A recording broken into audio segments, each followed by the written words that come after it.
What's my evidence for this? When Allah Azza wa Jalla, He said in Surah Nur, وَلَا يَضْرِبْنَ بِأَرْجُلِهِنَّ لِيُعْلَمَ مَا يُخْفِينَ مِنْ زِينَتِهِنَّ. She was prohibited from clattering her feet, right? A woman that's wearing heels, what does that do? It grabs the attention, sah? She clatters her feet. So the women were instructed not to clatter their feet on the floor, which will cause the attention to be gravitated towards her. This question relates to women giving da'wah public. Is that something that is allowed? Is that something that is encouraged?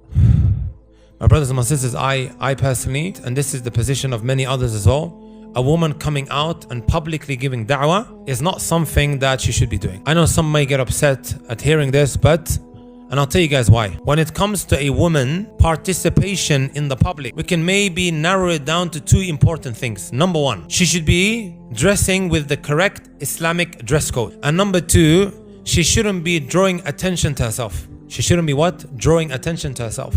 She should be away from the public eye, meaning when there is men looking at her and so on and so forth, as much as possible. What's my evidence for this? When Allah Azza wa Jalla, He said in Surah Nur, وَلَا يَضْرِبْنَ بِأَرْجُلِهِنَّ لِيُعْلَمَ مَا يُخْفِينَ مِنْ زِينَتِهِنَّ. She was prohibited from clattering her feet, right? A woman that's wearing heels, what does that do? It grabs the attention, sah? She clatters her feet. So the women were instructed not to clatter their feet on the floor, which will cause the attention to be gravitated towards her. Does that make sense?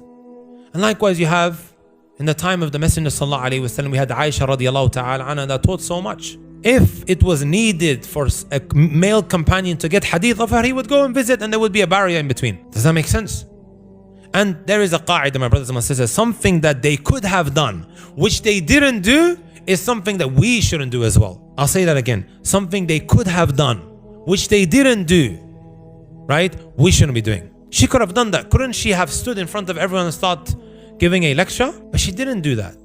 She took a very different approach. So I'm very, very for a woman coming into the masjid, teaching women only get-togethers. Wonderful. I encourage that highly. But her coming out into the public, right?